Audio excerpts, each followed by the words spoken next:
ನಮಸ್ಕಾರ ಫ್ರೆಂಡ್ಸ್, ಎಲ್ಲರೂ ಹೇಗಿದ್ದೀರಾ? ಎಲ್ಲರೂ ಚೆನ್ನಾಗಿದ್ದೀರಾ ಅಂತ ಭಾವಿಸಿದ್ದೀನಿ. ಮತ್ತೊಮ್ಮೆ ಸುಖ ಸಮೃದ್ಧಿ ಚಾನಲ್ಗೆ ಸ್ವಾಗತ. ದೇಶ ಸುತ್ತಿ ನೋಡು, ಕೋಶ ಓದಿ ನೋಡು ಅನ್ನುವಂತಹ ಗಾದೆ ಮಾತು ನಾವೆಲ್ಲರೂ ಕೇಳಿರ್ತೀವಿ. ಈ ಒಂದು ಗಾದೆನ ಹೇಳ್ತಾ ನಾನು ಈ ಒಂದು ವಿಡಿಯೋನ ಸ್ಟಾರ್ಟ್ ಮಾಡ್ತಾ ಇದ್ದೀನಿ. ವಿಡಿಯೋದಲ್ಲಿ ಹೇಳಿದೆ ನಮ್ಮನೆಯವರು ಚಿತ್ರದುರ್ಗದಿಂದ ವಾರಣಾಸಿಗೆ ಹೋಗ್ತಾರೆ ಅಂತ. ಇವಾಗ 2 ದಿನ ಒಂದು ರೈಲ ಜರ್ನಿನ ಮುಗಿಸ್ಬಿಟ್ಟು ಈಗ ವಾರಣಾಸಿಯಲ್ಲಿದ್ದಾರೆ.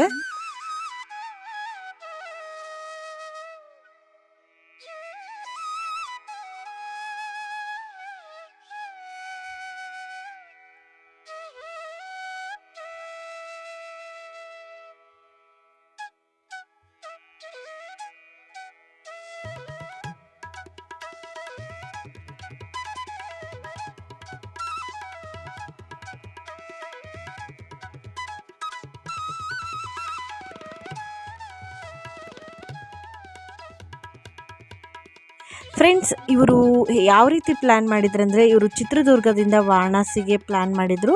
ಫಸ್ಟು ಕಾಶಿ ವಿಶ್ವನಾಥ ದರ್ಶನ ಎಲ್ಲ ಮಾಡ್ಕೊಂಬಿಟ್ಟು ನಂತರ ಇವರು ಅಯೋಧ್ಯೆಗೆ ಹೋಗ್ಬಿಟ್ಟು ಅಲ್ಲಿ ಅಯೋಧ್ಯೆ ದರ್ಶನ ಮಾಡಿಬಿಟ್ಟು ನೆಕ್ಸ್ಟು ಇವರು ಪ್ರಯಾಗ್ರಾಜ್ಗೆ ಹೋಗಬೇಕಂತ ಈ ರೀತಿಯಾಗಿ ಪ್ಲ್ಯಾನ್ ಮಾಡ್ಕೊಂಡಿದ್ರು. ಇವಾಗ ಅವರು ವಾರಣಾಸಿ ಒಂದು ರೈಲ್ವೆ ಸ್ಟೇಷನಲ್ಲಿದ್ದಾರೆ.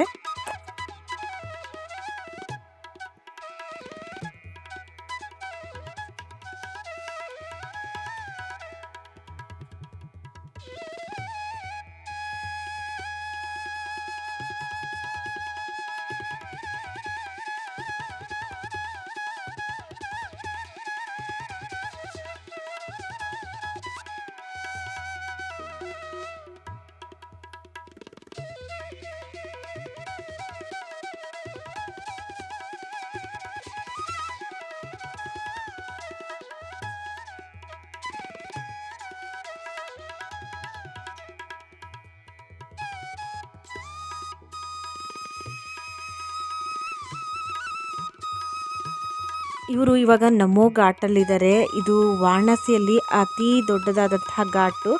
ಇದು ವಿಶ್ವದಲ್ಲಿಯೇ ಅತಿ ದೊಡ್ಡದಂತಹ ಘಾಟ್ಗಳಲ್ಲಿ ಒಂದಾಗಿದೆ.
ಇಷ್ಟ ಆಗಿತ್ತು ಯು ಪಿಯ ಮೊದಲನೇ ವಿಡಿಯೋ. ಮುಂಬರುವಂತಹ 2ನೇ ವಿಡಿಯೋದಲ್ಲಿ ಕಾಶಿ ವಿಶ್ವನಾಥನ ದರ್ಶನ ಮಾಡೋಣ. ಅಲ್ಲಿವರೆಗೂ ನಮ್ಮ ಚಾನಲ್ನ ಸಬ್ಸ್ಕ್ರೈಬ್ ಮಾಡ್ಕೊಳ್ಳಿ ಮತ್ತು ಸಪೋರ್ಟ್ ಮಾಡಿ. ಮುಂದಿನ ವಿಡಿಯೋದಲ್ಲಿ ಸಿಗ್ತೀನಿ.